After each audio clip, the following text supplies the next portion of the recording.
달빛 아래 사연 한수 채널 구독자 여러분, 오늘도 시청해주셔서 감사합니다. 행복하고 즐거운 시간 되시길 바라며 오늘의 사연 시작하겠습니다. 해병대 신병교육대 앞 새벽 공기는 짠 바다 냄새와 훈련장의 흙냄새가 섞여 눅눅하게 피어오릅니다. 아직 어둠이 완전히 걷히지 않은 시각인데도 다방 파도에는 신병 부모들이 잔뜩 몰려 웅성거리고 있었습니다. 각자의 마음속에는 오늘 아들을 마지막으로 볼 수 있다는 조바심이 가득했죠. 어떤 어머니는 도시락을 손에 꼭 쥐고 창밖만 바라보았고, 어떤 아버지는 담배를 피우러 나갔다 들어오기를 반복했습니다. 창문에는 김이 뿌옇게 서려 있었고, 낡은 형광등은 윙윙거리며 불안정하게 깜빡였어요. 윤설이는 그런 사람들 틈에서 일부러 튀지 않게 오래된 점퍼 차림으로 구석 자리에 앉아 있었어요. 따뜻한 물만 천천히 마시며 창밖을 응시하는 모습이 지나치게 차분했습니다. 다른 부모들이 초조하게 시계를 보거나 서로 이야기를 나누는 것과 달리 윤설이는 마치 시간이 멈춘 사람처럼 고요했죠. 손목에는 오래된 흉터가 있었고 앉은 자세는 이상할 만큼 단정했습니다.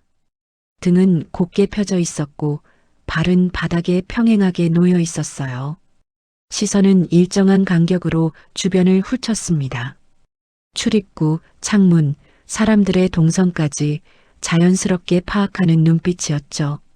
보통 사람이라면 신경 쓰지 않을 작은 움직임들이었지만 훈련받은 눈이라면 단번에 알아챌 수 있는 습관들이었습니다.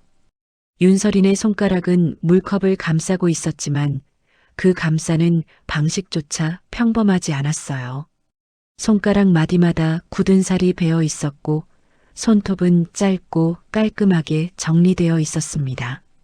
장신구는 하나도 없었죠. 귀걸이도 반지도 목걸이도 없었어요. 화장기 없는 얼굴은 피곤해 보였지만 눈빛만큼은 흐려지지 않았습니다. 그때 다방 문이 거칠게 열리며 강도연 중위가 부하 2명과 함께 들어왔습니다. 강도연은 제복을 깔끔하게 차려입고 있었지만 그 안에서 풍기는 건 군인의 절도가 아니라 특유의 오만함이었어요. 어깨를 으쓱이며 걷는 모습, 턱을 치켜들고 주변을 내려다보는 시선, 입꼬리에 걸린 비웃음까지. 강도연은 자신이 이 공간에서 가장 높은 사람이라는 걸 온몸으로 과시하고 있었습니다. 부하들은 강도연의 뒤를 따르며 긴장한 표정으로 주변을 살폈어요. 강도연은 다방 안을 천천히 훑어보다가 윤설인을 발견하고는 입결리를 올렸습니다. 구석에 혼자 앉아있는 여자, 화장기 없는 얼굴, 낡은 점퍼 차림. 강도연의 눈에는 그게 만만한 표적으로 보였죠. 부하들에게 턱짓으로 신호를 보내더니 일부러 크게 말했습니다. 야, 저기 좀 봐. 요즘 다방년들은 군부대 앞에서 노는 게 유행이냐? 다방 안이 순식간에 조용해졌습니다. 웅성거리던 사람들이 일제히 입을 다물었고 모두의 시선이 윤설인에게 쏠렸어요. 어떤 사람은 놀란 표정으로, 어떤 사람은 민망한 표정으로, 또 어떤 사람은 호기심 어린 눈빛으로 윤설인을 바라봤습니다. 윤설인의 손이 잠깐 멈췄어요. 물컵을 든 손이 미세하게 떨렸지만 곧 다시 안정을 찾았죠. 윤설이는 고개를 들지 않았습니다. 그저 물컵만 바라보며 입술을 가볍게 깨물었어요. 숨을 천천히 들이마시고 천천히 내쉬었습니다. 분노를 억누르는 방법을 아는 사람의 호흡이었죠. 강도연은 그 반응을 즐기는 듯 비웃으며 부하들에게 말했습니다. 이런 데서 영업하는 거 아니냐? 요즘 수법이 교묘해서 말이야. 군인 가족 행세하면서 접근하는 거지. 부하들은 어색하게 웃었어요.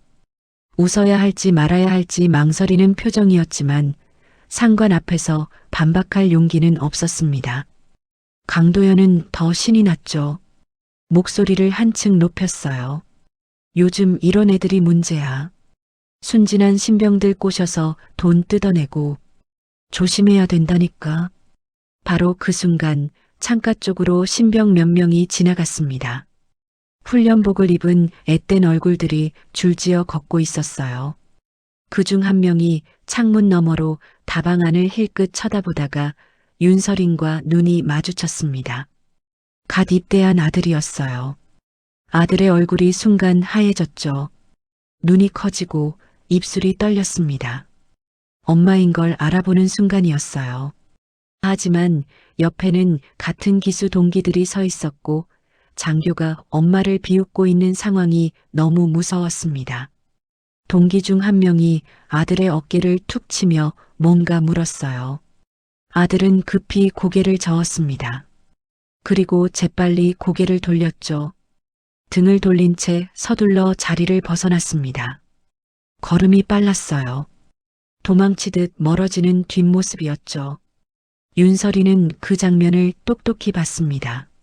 아들의 떨리는 어깨를 급하게 돌아서는 뒷모습을, 창피함에 얼굴을 붉힌 표정을 전부 목격했어요.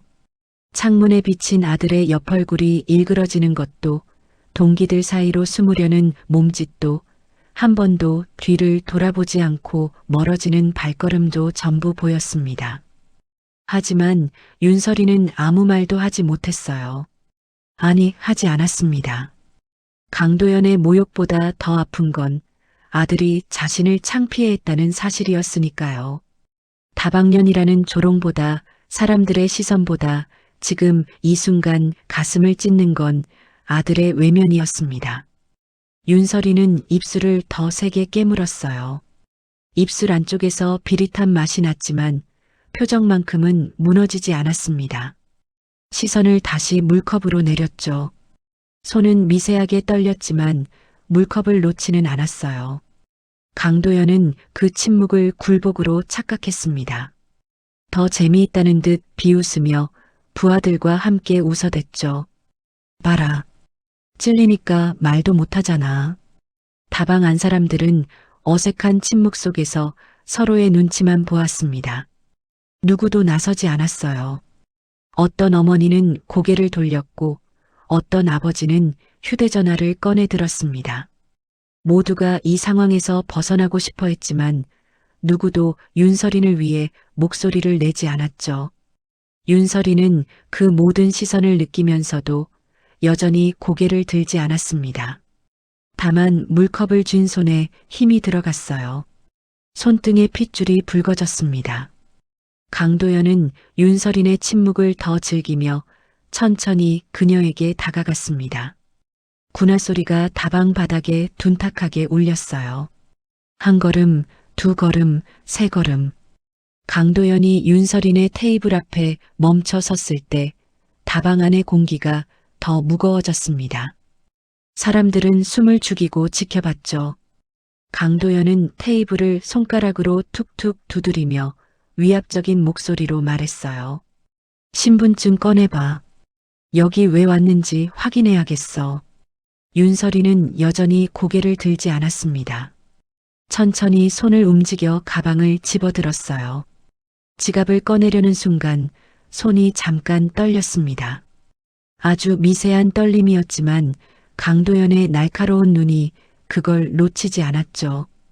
강도연은 즉시 그 떨림을 수상함이라고 몰아갔어요. 봐라. 찔리는 게 있으니까 손이 떨리지. 뭐 숨긴 거 있어? 윤설이는 침착하게 지갑을 꺼내 테이블 위에 올려놓았습니다. 하지만 강도연은 그걸 집어들지 않았어요. 대신 비웃는 표정으로 부하 중 한 명에게 턱짓을 했습니다. 부하가 어색하게 다가와 지갑을 집어들었죠. 강도연은 팔짱을 끼고 윤설인을 내려다보며 말했어요. 신병 부모라고? 그럼 어느 생활관 몇 번이야? 이름이 뭔데? 윤설이는 낮은 목소리로 또박또박 답했습니다. 3생활관 217번 윤재혁입니다. 목소리는 떨리지 않았어요.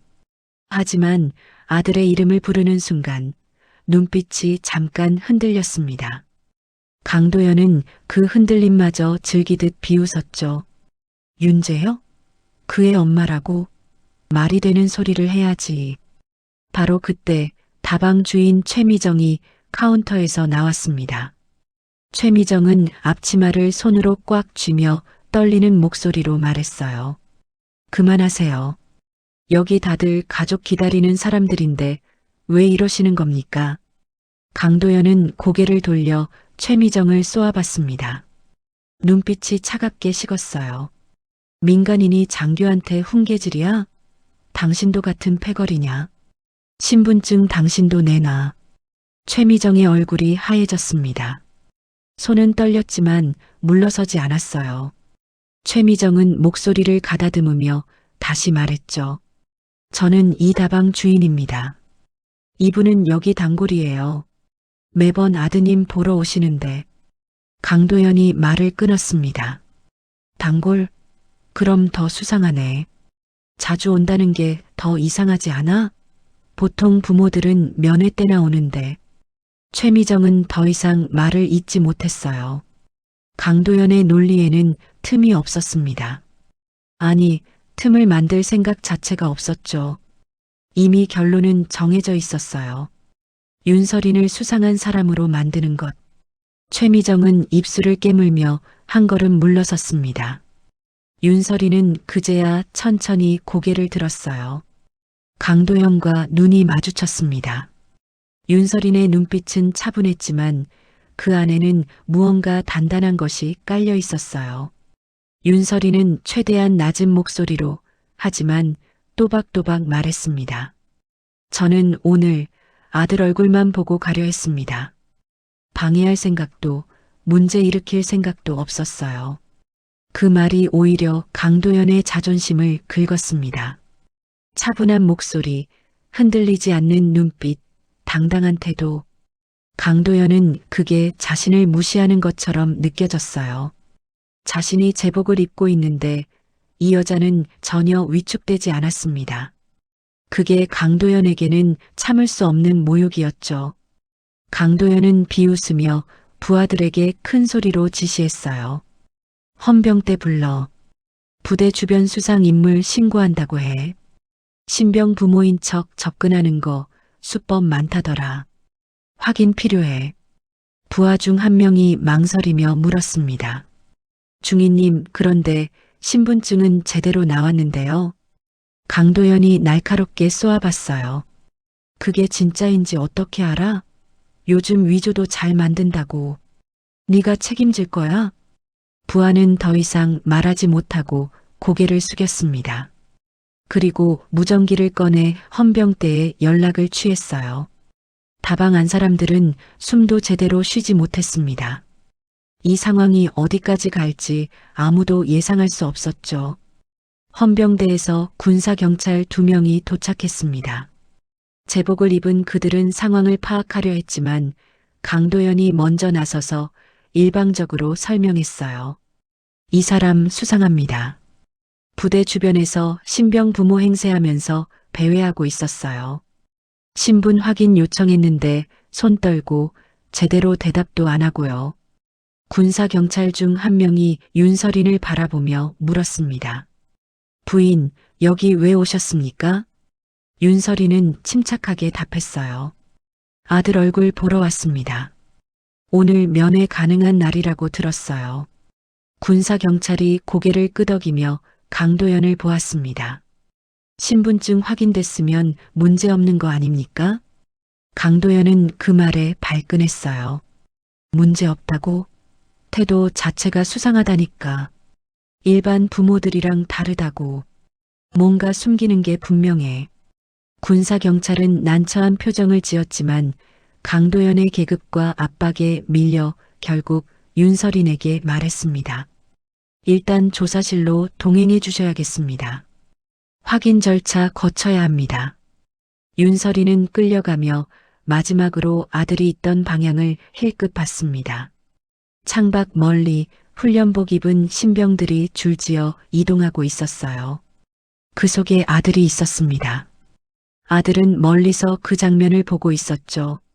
엄마가 군사경찰에게 끌려가는 모습을. 하지만 아들은 한 발도 움직이지 못했습니다. 동기들의 시선이 무서웠어요. 장교의 눈빛이 두려웠습니다. 아들은 그저 멍하니 서서 엄마가 멀어지는 걸 지켜만 봤어요. 윤설인의 눈빛이 그 찰나에 무너졌다가 다시 단단해졌습니다. 입술을 꽉 깨물며 속으로 되뇌었죠. 아들이 날 부끄러워했어도 아들이 다치게 둘 순 없어. 윤설이는 저항하지 않았습니다. 조용히 군사경찰을 따라 다방을 나섰어요. 강도연은 그 뒷모습을 보며 만족스러운 표정을 지었습니다. 부하들에게 말했죠. 맞지? 이렇게 확실하게 처리하는 거야. 부대 안전이 최우선이니까. 다방 안은 여전히 조용했습니다. 최미정은 카운터에 기댄 채 주먹을 꽉 쥐었어요. 손톱이 손바닥에 파고들었지만 아픔은 느껴지지 않았습니다. 분노와 무력감이 뒤섞여 가슴을 짓눌렀죠. 군사경찰 조사실은 차갑고 건조했습니다. 형광등이 윙윙거리며 창백한 빛을 쏟아냈고 벽은 회색 페인트로 칠해져 있었어요. 창문은 높은 곳에 작게 나 있었고 철문이 닫힐 때 나는 소리는 속을 긁어내는 것 같았습니다. 윤설이는 낡은 의자에 앉아 있었고 맞은편에는 조사관이 서류를 펼쳐놓고 앉아 있었어요. 조사관은 중년의 남자였습니다. 얼굴에는 피곤함이 가득했지만 눈빛만큼은 날카로웠죠. 조사관은 윤설인의 신분증을 들여다보며 물었어요. 윤설인 씨 맞습니까? 네. 주소는 여기 맞고요? 네. 아드님이 삼생활관 217번 윤재영 맞습니까? 맞습니다. 조사관은 고개를 끄덕이며 서류에 뭔가를 적었습니다. 그리고 다시 물었어요. 그럼 오늘 왜 다방에 있었습니까? 면회 시간도 아닌데요. 윤설이는 잠깐 침묵했습니다.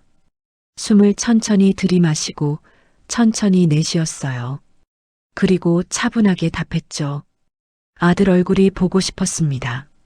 멀리서라도 보려고 왔어요. 멀리서라도? 면회도 아닌데 볼 수 있다고 생각하셨습니까? 혹시 지나가는 걸 볼 수도 있지 않을까 싶었어요. 조사관은 펜을 툭툭 두드리며 윤설인을 관찰했습니다. 윤설인은 격하게 반박하지 않았어요. 대신 질문이 끝나기 전에 답하지도 않았습니다. 조사관이 완전히 질문을 끝낼 때까지 기다렸다가 필요한 말만 정확히 했죠. 그 태도 자체가 이상했습니다. 보통 사람들은 억울하면 말이 많아지거나 두려우면 더듬거리는데 윤설이는 둘 다 아니었어요. 조사관이 다시 물었습니다. 강도연 중위가 태도가 수상하다고 신고했는데 뭐 숨기시는 거 있습니까? 윤설이는 고개를 저었어요. 없습니다.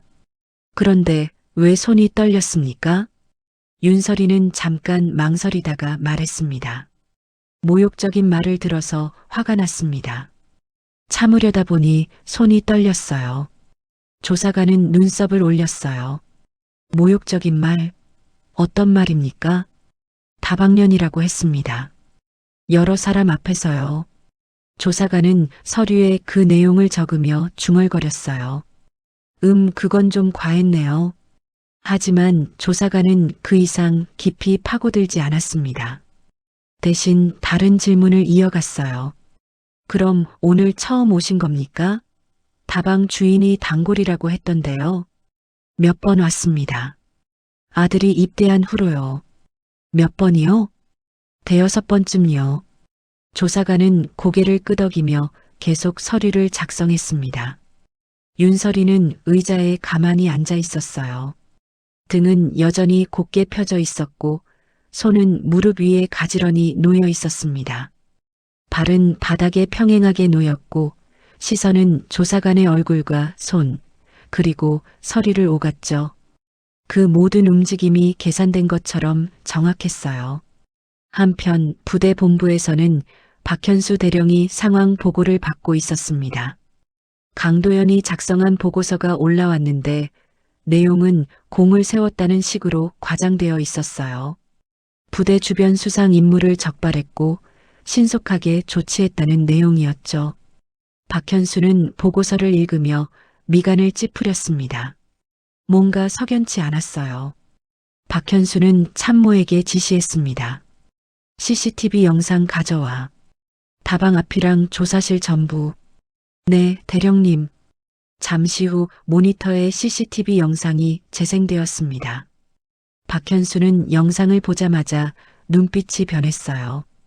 윤설인의 앉은 자세, 손의 각도, 시선 처리 모든 게 훈련받은 사람의 습관이었습니다. 박현수는 군대에서 20년 넘게 복무하며 수많은 사람을 봤어요. 특수부대원들, 정보요원들, 특수임무 수행자들. 그들에게는 공통점이 있었죠. 몸에 밴 습관들. 윤설인에게서 그게 보였습니다. 박현수는 조용히 지시했어요. 신원조회. 최우선으로 해. 그리고 기록 원본 전부 보존.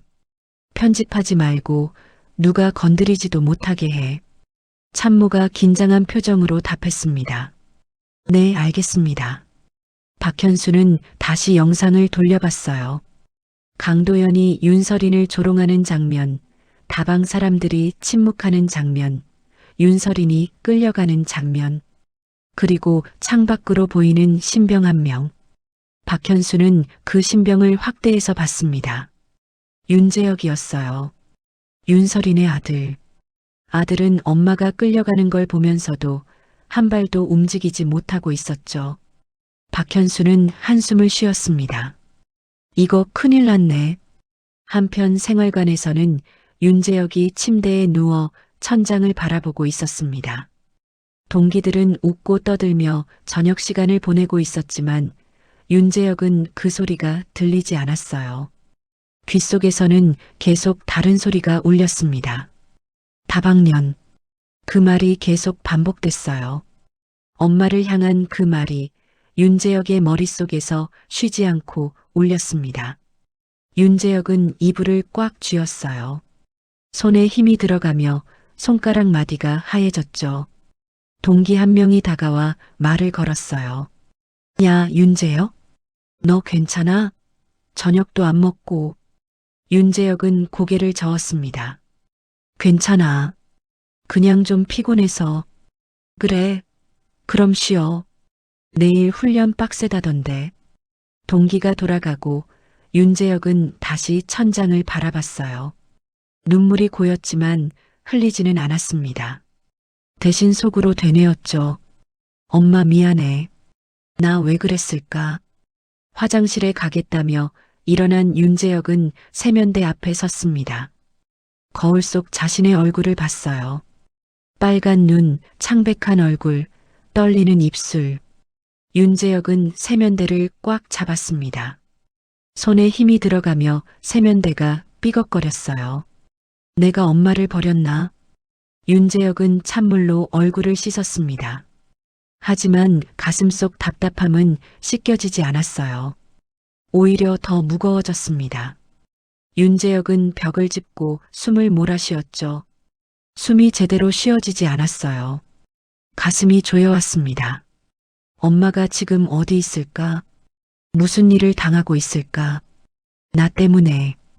윤재혁은 주먹으로 벽을 쳤습니다. 둔탁한 소리가 화장실에 울렸어요. 손등이 빨개졌지만 아픔은 느껴지지 않았습니다. 죄책감이 더 아팠으니까요. 강도연은 복도를 걸으며 휴대전화를 확인했습니다. 부하들에게서 온 메시지들을 훑어보다가 문득 불안한 기분이 들었어요. 조사실 쪽에서 오가는 사람들이 평소보다 많았고 박현수 대령의 참모들이 부산하게 움직이고 있었습니다. 강도연은 그 움직임이 심상치 않다는 걸 직감했죠. 강도연은 부하 한 명을 불러 세웠어요. 야, 지금 본부 쪽 분위기 어때? 글쎄요. 갑자기 대령님이 CCTV 영상 다 확인하라고 하셨다던데요. 강도연의 얼굴이 굳었습니다. CCTV 영상. 그 안에는 자신이 윤서린을 조롱하던 장면이 고스란히 담겨 있었어요. 다방면이라고 비웃던 말, 신분증을 확인하면서 위압적으로 굴던 태도, 전부 기록되어 있었죠. 강도연은 공을 세우려던 사건이 커지면 커질수록 본인의 폭언과 조롱이 독이 된다는 걸 알아챘습니다. 강도연은 재빨리 수를 썼어요. 조사실로 향하며 담당 하사관에게 말했습니다. 조사실 녹화 파일 있지? 그거 불필요한 부분은 편집해서 보고 올리겠습니다. 중요한 부분만 추려서 올리는 게 효율적이니까. 하사관은 난처한 표정을 지었어요. 중위님, 그런데 원본은 보존하라는 지시가 내려왔는데요. 강도연의 눈빛이 차갑게 변했습니다. 누가 그런 지시를 내렸어? 대령님께서요. 강도연은 이를 악물었어요. 박현수가 이미 움직이고 있다는 뜻이었습니다. 강도연은 목소리를 낮추며 하사관에게 다가갔죠. 내 말 잘 들어. 편집은 업무 효율화야. 문제될 거 없어. 내가 책임질 테니까 내가 걱정할 필요 없다고. 하사관은 망설였지만 결국 고개를 끄덕였습니다. 강도연의 계급과 압박에 밀린 거죠. 하지만 그 대화는 복도 끝에 설치된 또 다른 CCTV에 고스란히 녹화되고 있었어요. 그 말 한마디가 박현수의 경계를 확신으로 바꿨습니다. 박현수는 모니터실에서 그 장면을 실시간으로 보고 있었어요. 참모에게 조용히 지시했습니다. 저 대화 내용 별도로 저장해. 그리고 강도연 중위 동선 전부 추적. 누구 만나고 어디 가고 뭐 하는지 전부. 네, 알겠습니다. 박현수는 팔짱을 끼고 모니터를 응시했어요. 이건 단순 갑질이 아니야. 조직적으로 버릇이 든 놈이다. 얼마나 많은 사람들을 이렇게 짓밟았을까. 강도연은 조사실로 들어갔습니다. 윤설이는 여전히 의자에 앉아 있었고 조사관은 추가 질문을 준비하고 있었어요. 강도연은 문을 열고 들어서며 큰 소리로 말했습니다. 조사 어떻게 돼가나? 조사관이 일어서며 경례했어요. 중위님, 신분 확인은 끝났습니다. 특별히 문제될 건 없어 보입니다. 강도연은 미간을 찌푸렸습니다. 문제 없다고? 태도 자체가 수상하다니까. 더 깊이 파봐야 해. 강도연은 윤설인의 지갑을 집어들었어요. 그리고 안을 뒤지기 시작했습니다. 신용카드, 영수증, 메모지들을 하나하나 꺼내며 확인했죠. 그러다 낡은 사진 한 장을 발견했습니다. 강도연은 그 사진을 툭 탁자 위에 던졌어요. 사진은 흐릿했지만 내용은 분명했습니다. 훈련복 차림의 사람들, 얼굴을 가린 동료들, 그리고 그 속에 윤설인. 배경은 어딘지 알 수 없었지만 군사시설처럼 보였어요. 사진 속 윤설이는 지금보다 훨씬 젊었고 눈빛은 날카로웠습니다. 강도연이 비웃으며 말했어요. 이게 뭐야? 이런 거로 군인 흉내 내냐? 어디서 주워온 사진 아니야? 윤설이는 사진을 내려다봤습니다. 표정이 미세하게 변했어요. 입술이 꽉 다물어졌고 손이 주먹을 쥐었습니다. 강도연은 그 반응을 즐기듯 계속 말을 이었죠. 군복 입은 사진 하나 있다고 군인이냐? 너 같은 건 군복에 침 뱉는 거야. 진짜 군인들한테 모욕이지. 그 순간 윤설인이 처음으로 고개를 확 들었습니다. 눈빛이 차갑게 박혔어요. 지금까지의 침착함과는 전혀 다른 날카롭고 단단한 눈빛이었습니다. 강도연은 그 눈빛에 순간 움찔했지만 곧 자존심이 발동했죠. 윤설인이 낮고 분명한 목소리로 말했습니다. 그 발언 그대로 기록하세요. 지우지 말고요. 강도연은 그 말뜻을 이해하지 못하고 웃었어요. 기록? 누가 너 같은 걸 위해 기록을 남겨. 여기서 내가 뭘 할 수 있는데? 윤설이는 더 말하지 않았습니다. 하지만 그 침묵이 오히려 더 무거웠어요. 조사실 안의 공기가 변했습니다. 조사관도 그걸 느꼈는지 불편한 표정을 지었죠. 강도연은 계속 윤설인을 압박했습니다. 이 사진 어디서 났어? 누구 거야? 윤설이는 답하지 않았어요. 강도연은 더 다그쳤습니다. 대답 안 하면 더 수상한 거야. 뭐 숨기는 거 있지? 그때 문이 열리며 박현수의 참모가 들어왔습니다. 중위님, 대령님이 부르십니다. 지금 당장 본부로 오시라고요. 강도연의 얼굴이 굳었어요. 지금? 왜? 모르겠습니다. 급하시다고만 하셨습니다. 강도연은 윤설인을 한 번 더 쏘아보고는 조사실을 나갔습니다. 복도를 걸으며 불안감이 커졌어요. 박현수가 왜 자신을 부르는지 알 수 없었지만 좋은 일은 아닐 거라는 예감이 들었습니다. 본부에 도착한 강도연은 박현수의 집무실 앞에 섰어요. 문을 두드리자 안에서 낮은 목소리가 들렸습니다. 들어와. 강도연이 들어가자 박현수는 책상에 앉아 서류를 보고 있었어요. 강도연은 격리했습니다. 강도연 중위 왔습니다. 박현수는 고개를 들지 않고 말했어요. 앉아. 강도연은 의자에 앉았습니다. 박현수는 천천히 서류를 내려놓고 강도연을 바라봤죠. 눈빛이 차갑고 날카로웠습니다. 오늘 다방에서 무슨 일이 있었지? 강도연은 침을 삼켰어요. 수상한 인물을 발견해서 신고했습니다. 부대 안전을 위해. 박현수가 말을 끊었습니다. 수상한 인물? 신병 부모를 수상한 인물이라고 신고했어? 그게 태도가 이상했습니다. 일반 부모들과 달랐어요. 박현수는 모니터를 돌렸습니다. 화면에는 다방 CCTV 영상이 재생되고 있었어요. 강도연이 윤설인을 조롱하는 장면이 나왔습니다. 다방년? 이게 장교가 할 말이야? 강도연의 얼굴이 하얗게 질렸습니다. 그건 그 자리 분위기를 정리하려고. 박현수가 다시 끊었어요. 분위기 정리? 민간인 모욕하는 게 분위기 정리야? 박현수는 또 다른 영상을 틀었습니다.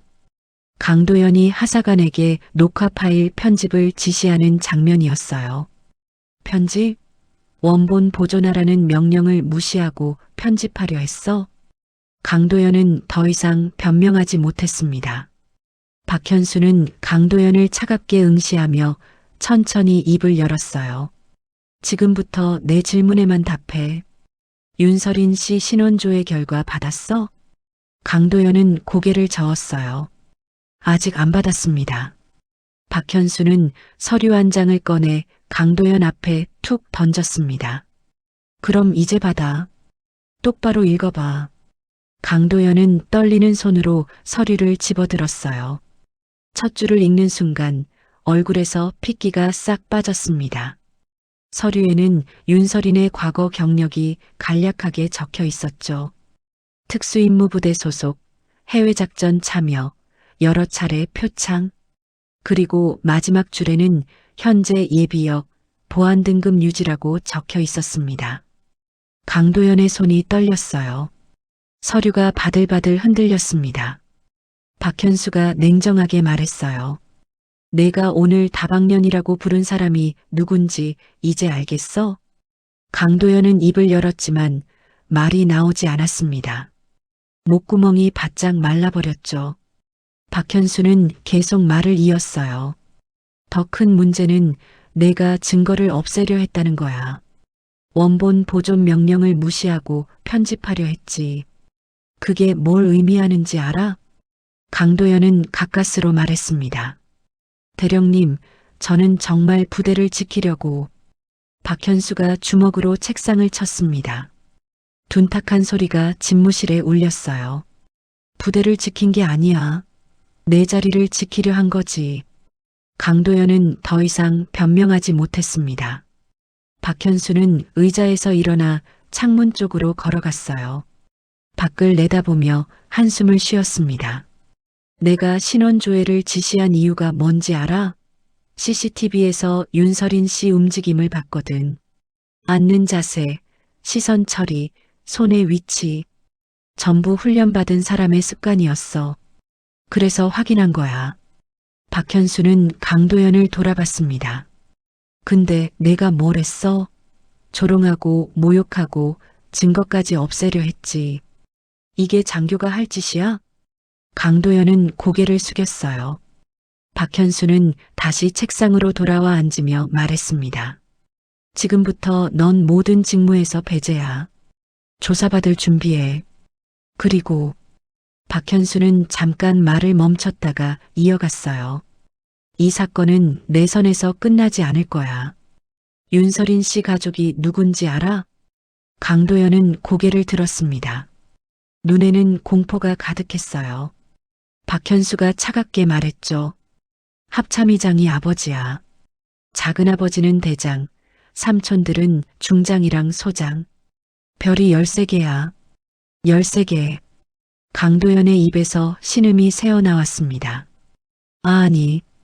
박현수는 고개를 저었어요. 이미 늦었어. 다방 주인이 연락했을 거야. 곧 별들이 움직일 거고 이 부대는 뒤집힐 거야.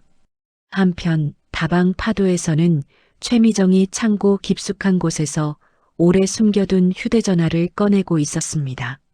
손이 떨렸어요. 이 전화를 꺼낸다는 건 큰일이 벌어질 거라는 뜻이었으니까요. 최미정은 과거 군 관련 업무를 했던 사람이었습니다. 그때 윤설인을 알게 됐고 비상 연락망을 받았었죠. 정말 필요할 때만 쓰라는 말과 함께요. 최미정은 휴대전화를 켰습니다. 화면이 켜지는데 시간이 좀 걸렸어요.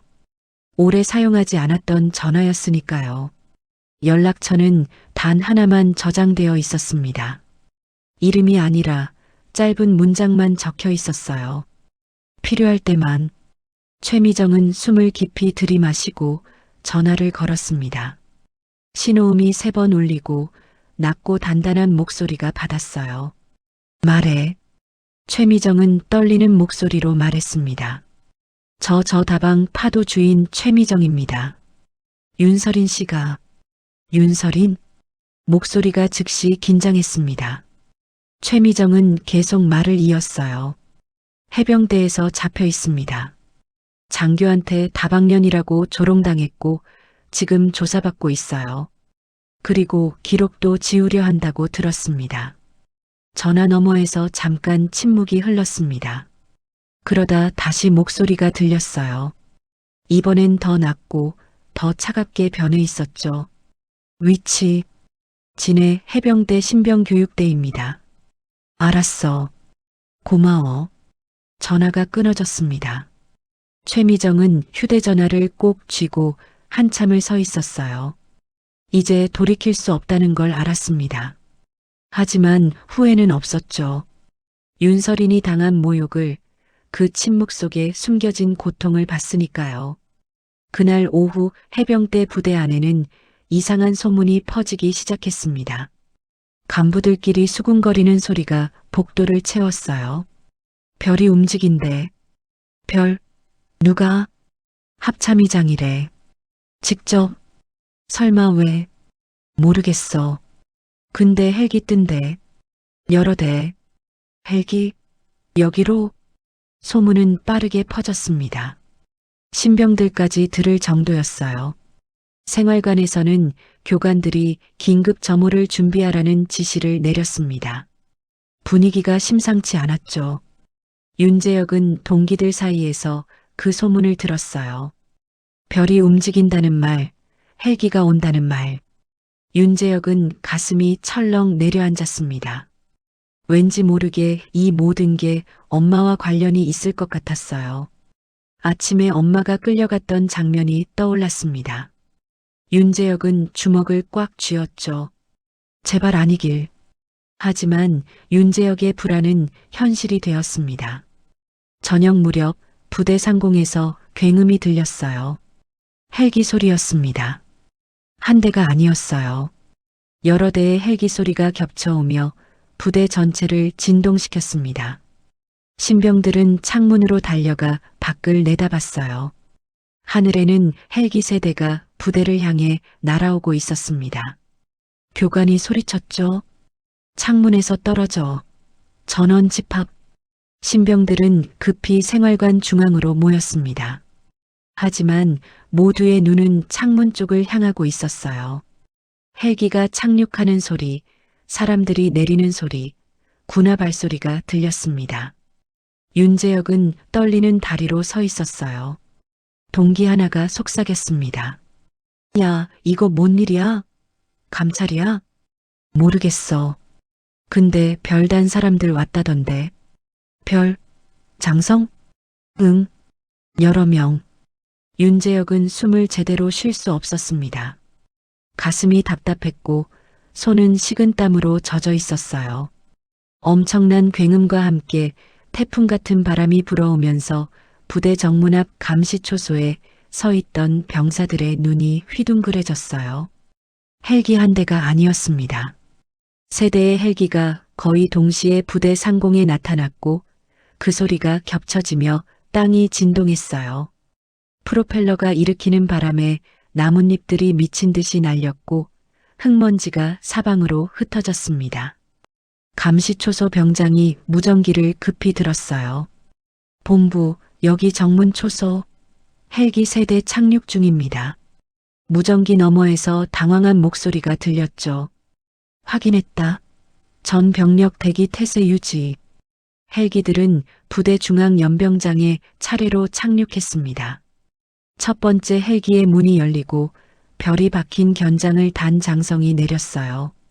곧이어 두 번째, 세 번째 헬기에서도 장성들이 내렸습니다. 별 하나, 별 둘, 별 셋. 소장, 중장, 대장. 그들의 얼굴은 요란하지 않았어요. 오히려 무섭게 조용했습니다. 부대의 공기가 순식간에 바뀌었어요. 복도를 지나던 간부들이 멈춰섰고 행정실에서 일하던 병사들이 창밖을 내다봤습니다. 누군가 중얼거렸죠. 별이 몇 개야? 셋, 넷 아니 다섯? 저기 또 있어. 여섯. 별을 단 장성들이 줄지어 내리는 모습은 장관이었습니다. 아니, 재앙이었어요. 장교들이 뛰어나와 경례를 올렸지만 손이 떨렸습니다. 누구도 이런 상황을 경험해 본 적이 없었으니까요. 강도연은 복도 창문 너머로 그 광경을 보고 있었어요. 얼굴에서 핏기가 완전히 빠졌습니다. 다리가 후들거렸고 손은 창틀을 붙잡고 있었지만 계속 미끄러졌어요. 입술이 파르르 떨렸습니다. 아니 설마 진짜로. 강도연은 뒤로 물러섰습니다. 벽에 등을 기대고 주저앉았어요. 머릿속이 하얘졌습니다. 자신이 무슨 짓을 저질렀는지 이제야 실감이 났죠. 박현수 대령은 이미 준비해둔 원본 기록 파일들을 USB에 담아 손에 쥐고 정문으로 나갔습니다. 장성들을 맞이하기 위해서였어요. 박현수는 긴장했지만 동시에 안도했습니다. 자신이 원본을 보존해 둔 게 옳은 판단이었다는 걸 알았으니까요. 합참의장이 가장 먼저 박현수에게 다가왔습니다. 박현수는 고든 자세로 경례를 올렸어요. 박현수 대령, 보고드립니다. 합참의장은 경례를 받으며 조용히 물었습니다. 윤설이는 어디 있나? 조사실에 있습니다. 기록은? 박현수는 USB를 꺼내 올렸어요. 원본 전부 보존했습니다. 편집 시도도 기록했습니다. 합참의장은 USB를 받아들며 고개를 끄덕였습니다. 그리고 옆에 서 있는 대장에게 말했죠. 감찰팀 투입, 지휘라인 전체 확인, 통신기록, 보고체계, 인사기록 전부. 알겠습니다. 합참의장은 다시 박현수를 봤어요. 강도연 중위는 집무실에 대기 중입니다. 불러. 박현수는 참모에게 신호를 보냈고 참모가 급히 달려갔습니다. 잠시 후 강도연이 비틀거리며 나왔어요. 얼굴은 창백했고 눈은 초점을 잃은 것처럼 흔들렸습니다. 강도연은 장성들을 보자 다리에 힘이 풀렸어요. 그 자리에서 무릎을 꿇을 뻔했지만 간신히 버텼습니다. 합참의장이 강도연을 차갑게 내려다봤어요. 내가 강도연 중이냐? 강도연은 떨리는 목소리로 답했습니다. 그렇습니다. 조사실로 가자. 합참의장은 더 이상 말하지 않고 걸음을 옮겼습니다. 장성들이 그 뒤를 따랐고 강도연은 마지막에 비틀거리며 따라갔어요. 복도를 지나는 내내 간부들과 병사들이 벽에 붙어서 경례를 올렸습니다. 모두의 얼굴에는 긴장이 가득했죠. 생활관에서는 신병들이 창문에 얼굴을 붙이고 연병장을 내다보고 있었어요.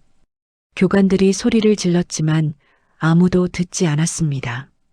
모두가 헬기와 장성들에게 시선을 빼앗겼으니까요. 윤재혁은 창가 제일 뒤에 서 있었습니다. 가슴이 미친 듯이 뛰었어요. 숨을 쉴 때마다 목구멍이 타들어가는 것 같았습니다. 동기 하나가 흥분해서 말했어요. 야, 저거 별 몇 개야? 대장 아니야? 맞아. 별 넷 달았어. 우와, 대장이 왜 여기 와? 모르겠어. 엄청 큰일 난 거 아니야? 윤재혁은 아무 말도 하지 못했습니다. 목소리가 나오지 않았어요. 다만 주먹만 꽉 쥐었습니다. 손톱이 손바닥에 파고들었지만 아픔은 느껴지지 않았죠. 조사실 문이 열렸습니다. 윤설이는 여전히 의자에 앉아 있었어요. 고개를 들자 합참의장과 눈이 마주쳤습니다. 윤설인의 눈빛이 잠깐 흔들렸어요. 합참의장도 마찬가지였습니다. 하지만 둘 다 금방 표정을 굳혔죠. 합참의장은 조사관에게 말했습니다. 나가 있어. 조사관은 황급히 경례하고 나갔어요. 조사실에는 합참의장, 장성 몇 명, 그리고 강도연과 윤설인만 남았습니다. 합참의장은 강도연을 바라보며 천천히 입을 열었어요. 원본 기록. 강도연은 대답하지 못했습니다. 목소리가 나오지 않았죠. 합참의장은 옆에 있는 중장에게 신호를 보냈고 중장이 노트북을 열어 영상을 재생했습니다. 다방에서의 장면이 나왔어요. 강도연이 윤설인을 조롱하는 장면, 다방년이라고 부르는 장면, 신분증을 요구하며 위협하는 장면, 모든 게 그대로 녹화되어 있었습니다. 합참의장은 영상을 끝까지 본 후 강도연을 다시 봤어요. 통신 기록, 편집 흔적, 보고 체계, 인계 과정, 전부 확인할 거야. 강도연은 떨리는 입술로 말했습니다. 저는 부대를 지키려. 합참의장이 말을 끊었습니다. 목소리는 낮았지만 그 안에 담긴 분노는 뜨거웠어요. 부대를 지킨 게 아니다. 내 자리를 지키려 했다. 강도연은 더 이상 변명하지 못했습니다. 무릎이 꺾였어요. 그대로 바닥에 주저앉았습니다. 이때 가장 끔찍한 반전이 터졌습니다. 감찰팀이 강도연의 과거 기록을 조사하면서 비슷한 사건들이 줄줄이 드러난 거예요.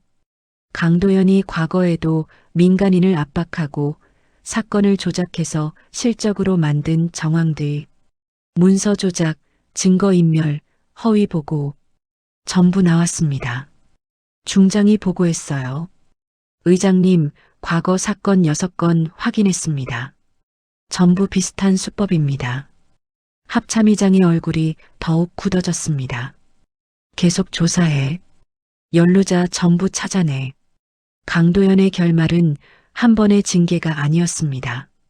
감찰, 수사, 구속 가능성, 파면, 그리고 강도연을 감싸던 상급자들까지 연대 책임 조사 대상이 되었어요. 별 13개는 소리 지르지 않았습니다. 대신 강도연의 인생 전체를 절차로 박살냈죠. 그게 더 잔인했습니다. 합참의장은 조사실에 서서 강도연을 내려다봤습니다. 바닥에 주저앉은 강도연은 더 이상 장교의 모습이 아니었어요. 제복은 구겨져 있었고 얼굴은 식은땀으로 흥건했습니다. 손은 떨리고 있었고 입술은 파르르 떨렸죠. 합참의장은 차가운 목소리로 말했습니다. 일어나. 강도연은 일어나려 했지만 다리에 힘이 들어가지 않았어요. 2번 넘어지고 나서야 간신히 일어섰습니다. 합참의장은 강도연의 눈을 똑바로 봤어요. 내가 오늘 한 행동은 단순한 실수가 아니다. 민간인을 모욕하고 직권을 남용하고 증거를 인멸하려 했어. 그리고 과거에도 똑같은 짓을 반복했지. 강도연은 고개를 숙였습니다. 합참의장은 계속 말을 이었어요. 더 끔찍한 건 내가 그걸 업무라고 생각했다는 거야.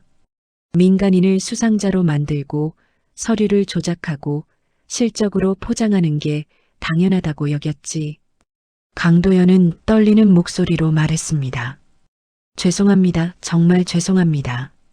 합참의장은 고개를 저었어요. 지금 사과는 의미 없어.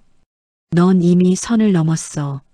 합참의장은 옆에 있는 소장에게 지시했습니다. 강도연 중위, 즉시 직위 해제. 군사경찰에 인계하고 구속영장 청구 준비해.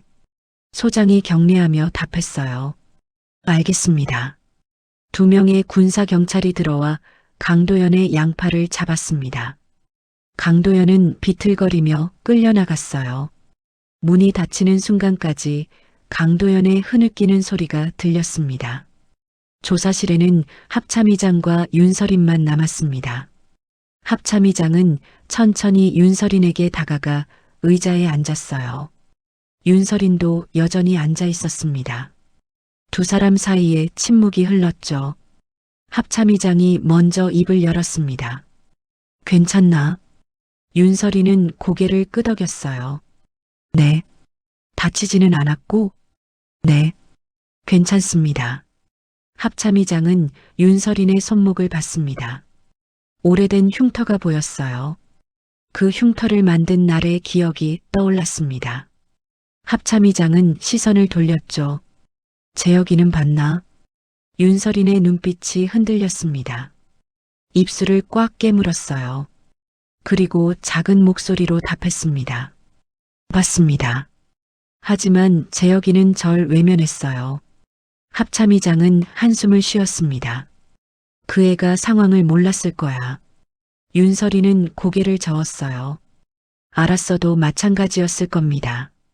재혁이는 저를 창피해했어요. 동기들 앞에서, 장교 앞에서 엄마를 인정할 수 없었던 거죠. 윤설인. 괜찮습니다.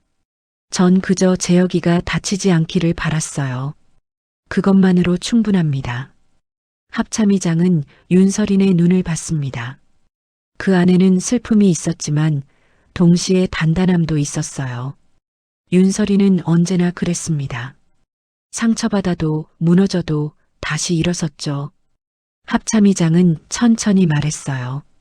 윤설인을 군인으로 만든 건 나였다. 특수임무에 투입한 것도 나였고 위험한 작전에 보낸 것도 나였어. 윤설이는 고개를 저었습니다. 그건 제 선택이었습니다. 하지만 그 선택이 널 여기까지 오게 만들었어. 내 아들 앞에서 모욕당하게 만들었지. 윤설이는 잠깐 침묵했다가 말했어요. 저는 후회하지 않습니다. 군인이었던 것도 임무를 수행한 것도. 다만 윤설인의 목소리가 떨렸습니다. 다만 재혁이가 저를 사람으로 봐줬으면 좋겠어요. 군인이 아니라 그냥 엄마로요. 합참의장은 더 이상 말하지 못했습니다. 가슴이 먹먹했어요. 윤설이는 언제나 강했습니다. 어떤 임무도 완수했고 어떤 고통도 견뎌냈죠. 하지만 지금 윤설인의 눈에는 눈물이 맺혀 있었어요.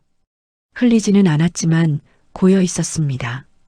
합참의장은 일어서며 말했습니다. 재혁이를 만나게 해주겠다. 제대로 이야기할 수 있게. 윤설이는 고개를 저었어요. 아닙니다. 재혁이가 준비됐을 때 오게 하세요. 강제로 만나면 더 상처받을 겁니다. 합참의장은 윤설인의 어깨를 가볍게 두드렸습니다. 알겠다. 하지만 윤설인 기억해. 넌 약하지 않아. 내가 오늘 여기서 참은 건 약해서가 아니라 강해서야. 윤설이는 고개를 끄덕였습니다. 한편 생활관에서는 윤재혁이 침대 모서리에 앉아 있었어요. 손은 무릎 위에서 떨리고 있었고 눈은 바닥만 응시하고 있었습니다. 교관이 들어와 소리쳤죠. 전원 집합, 지금 당장. 신병들이 우르르 몰려나갔습니다. 윤재혁도 비틀거리며 일어나 밖으로 나갔어요. 연병장에는 이미 다른 생활관 신병들이 모여 있었습니다. 모두의 얼굴에는 긴장이 가득했죠. 박현수 대령이 나와 훈시를 했습니다. 오늘 부대에 큰 일이 있었다. 장교 한 명이 민간인을 모욕하고 직권을 남용했어. 그 장교는 지금 조사받고 있고 곧 처벌받을 거다. 신병들이 웅성거렸습니다. 박현수는 목소리를 높였어요. 군인은 힘이 있다. 하지만 그 힘을 함부로 쓰면 안 돼. 민간인을 지켜야 할 군인이 민간인을 짓밟으면 그건 군인이 아니야. 그냥 폭력배지. 윤재혁은 그 말을 들으며 가슴이 찢어지는 것 같았어요. 엄마가 당한 모욕이 떠올랐습니다. 다방면이라는 말, 사람들의 비웃음, 그리고 자신의 외면. 박현수는 계속 말했습니다. 오늘 모욕당한 분은 신병 한 명의 어머니였다. 그분은 아들을 보러 왔다가 장교한테 모욕당했어. 그리고 그 아들은 엄마를 외면했지. 윤재혁의 다리가 후들거렸습니다. 박현수의 시선이 윤재혁을 향했어요. 윤재혁 신병? 윤재혁은 몸이 굳었습니다. 네. 앞으로 나와. 윤재혁은 떨리는 다리로 앞으로 걸어 나갔어요. 모든 신병들의 시선이 윤재혁에게 쏠렸습니다. 윤재혁은 박현수 앞에 섰죠. 박현수는 윤재혁을 보며 말했습니다. 내 어머니는 지금 조사실에 계셔. 만나고 싶으면 가도 돼. 윤재혁은 고개를 숙였습니다. 눈물이 주르륵 흘러내렸어요. 죄송합니다. 저는 겁쟁이였습니다. 박현수는 윤재혁의 어깨를 잡았습니다. 지금이라도 가. 내가 후회하지 않게. 윤재혁은 고개를 들었습니다. 눈은 벌겋게 충혈되어 있었고 얼굴은 눈물로 범벅이었어요. 윤재혁은 경례를 올리고 조사실을 향해 달리기 시작했습니다. 군화 소리가 복도에 울렸어요. 윤재혁은 숨이 차올랐지만 멈추지 않았습니다. 복도를 지나고 계단을 내려가고 다시 복도를 달렸죠. 조사실 문이 보였습니다. 윤재혁은 문 앞에서 멈췄어요. 손이 떨렸습니다. 문을 열 용기가 나지 않았죠. 하지만 윤재혁은 숨을 크게 들이마시고 문을 두드렸습니다. 들어와. 윤설인의 목소리였습니다. 윤재혁은 문을 열고 들어갔어요. 윤설이는 의자에 앉아 있었습니다. 두 사람의 눈이 마주쳤죠. 윤재혁은 그 자리에서 사람들 시선 따위 잊고 무릎을 꿇었습니다. 윤재혁은 조사실 바닥에 무릎을 꿇었습니다. 차갑고 딱딱한 바닥이 무릎에 닿는 순간 고통보다 먼저 죄책감이 밀려왔어요. 윤재혁은 고개를 숙인 채 떨리는 목소리로 말했습니다. 죄송합니다, 엄마. 윤설이는 의자에 앉아 아들을 내려다봤습니다. 가슴이 무너져 내렸지만 표정만큼은 차분하게 유지했어요. 윤재혁의 떨리는 어깨를, 주먹을 쥔 손을, 바닥에 떨어지는 눈물을 지켜봤습니다. 윤재혁은 계속 말을 이었어요. 숨이 끊어질 듯 흐느끼며 말했습니다. 엄마인 줄 알면서도 저는 창피하다고 생각했습니다. 동기들이 보고 있었고 장교가 비웃고 있었고 저는 무서웠어요. 윤재혁의 목소리가 점점 높아졌습니다. 엄마가 끌려갈 때도 저는 한 발도 못 움직였습니다. 그냥 서서 봤어요. 겁쟁이처럼. 윤재혁은 주먹으로 바닥을 쳤습니다. 둔탁한 소리가 조사실에 울렸어요. 손등이 빨개졌지만 윤재혁은 아픔을 느끼지 못했습니다. 마음이 더 아팠으니까요. 저는 엄마를 버렸습니다. 엄마가 절 키우느라 얼마나 힘들었는지 알면서도 그 순간에는 그냥 창피했어요. 윤재혁의 울음이 터졌습니다. 어깨가 들썩이며 눈물이 쏟아졌어요. 코를 흘리며 울었고 숨도 제대로 쉬지 못했습니다. 윤재혁은 18살 청년이 아니라 엄마 앞에서 우는 어린아이 같았어요. 윤설이는 한참 동안 말이 없었습니다. 아들의 울음소리를 들으며 가슴속 깊은 곳이 무너져 내렸어요. 하지만 윤설이는 눈물을 흘리지 않았습니다. 대신 천천히 일어나 아들에게 다가갔죠.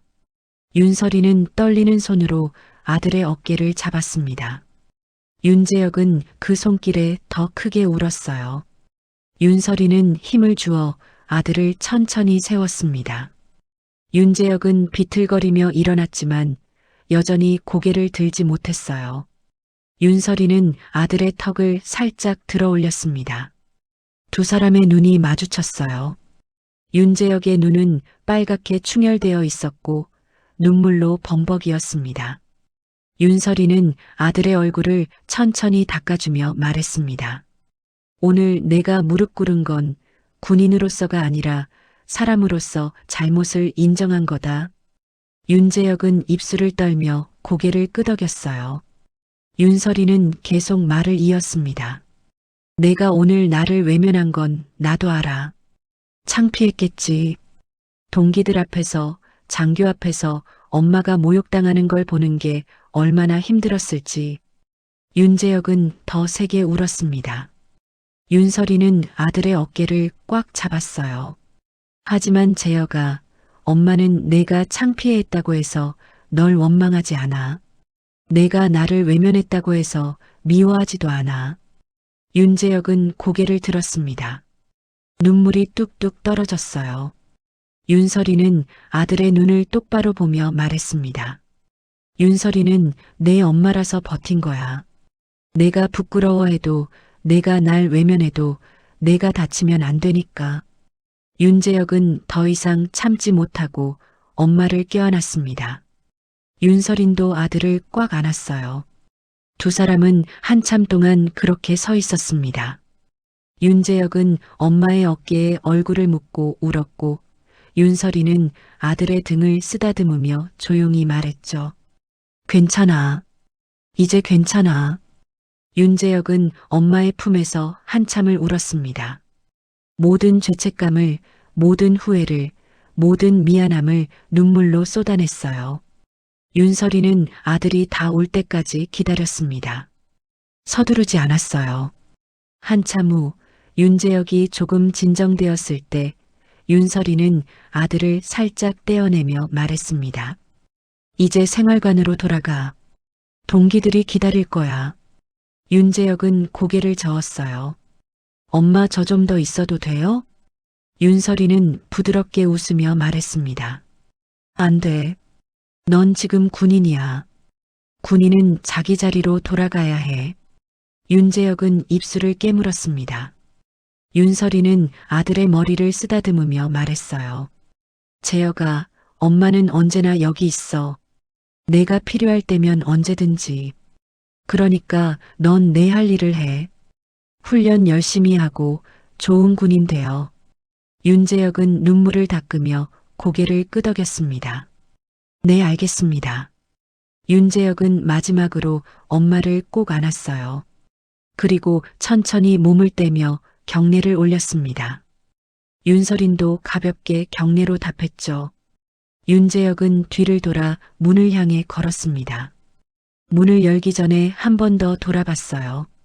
엄마 사랑합니다. 윤설이는 미소 지으며 답했습니다. 나도 사랑한다, 재혁아. 윤재혁이 나가고 문이 닫혔습니다. 윤설이는 그제야 의자에 주저앉았어요. 떨렸던 다리가 풀렸고 참았던 눈물이 조용히 흘러내렸습니다. 하지만 윤설이는 소리내어 울지 않았어요. 그저 조용히 혼자 눈물을 흘렸습니다. 그날 밤 합참의장은 경호도 떼고 혼자 윤설인을 찾아왔습니다. 다방 파도에서 만났어요. 최미정은 두 사람을 위해 따뜻한 차를 준비하고 조용히 물러났습니다. 합참의장은 윤설인 맞은편에 앉아 말했습니다. 윤설인을 군인으로 만든 건 나였다. 특수임무에 투입한 것도 위험한 작전에 보낸 것도 나였어. 윤설이는 고개를 저었어요. 그건 제 선택이었습니다. 합참의장은 한숨을 쉬었습니다. 그래도 내가 오늘 당한 일은 내 책임이기도 해. 내가 군인이었기 때문에 생긴 일이니까. 윤설이는 차를 한 모금 마시고 말했습니다.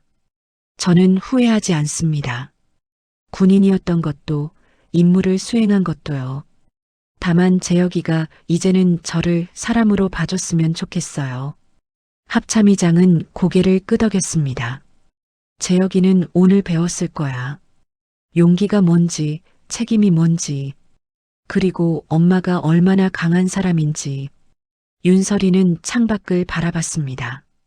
어두운 하늘에는 별들이 빛나고 있었어요. 윤설이는 작게 중얼거렸습니다. 별 13개가 움직였다면서요. 합참의장은 씁쓸하게 웃었습니다. 과장이야. 실제로는 그렇게까지 많지 않아. 그래도 고마웠어요. 고맙긴. 당연한 일을 했을 뿐이야. 마지막 장면. 며칠 후 윤재혁은 연병장에서 가장 끝까지 남아 정리정돈을 했습니다. 누구에게 보여주기 위해서가 아니라 다시는 엄마를 외면한 나로 살지 않기 위해서였어요. 동기들이 먼저 들어가고 교관들도 돌아갔지만 윤재혁은 혼자 남아 연병장 구석구석을 점검했습니다. 윤재혁은 하늘을 올려다봤어요. 별들이 반짝이고 있었습니다. 윤재혁은 그 별들을 보며 생각했죠. 엄마가 지켜준 건 나였어. 내가 지켜야 할 건 이제부터야. 부대가 뒤집힌 날 윤재혁은 군대가 무서워진 게 아니었습니다. 부끄러운 자신이 더 무서워졌어요. 그래서 윤재혁은 바뀌기로 했습니다. 강한 군인이 되는 게 아니라 바른 사람이 되기로요. 그리고 그 변화가 윤설인에게는 가장 큰 복수이자 가장 큰 감동이었습니다. 윤설이는 멀리서 아들을 지켜봤어요. 연병장에 홀로 남아 정리하는 아들의 모습을. 윤설이는 조용히 미소 지었습니다. 별 13개가 내려온 날 한 아들이 어른이 되었습니다.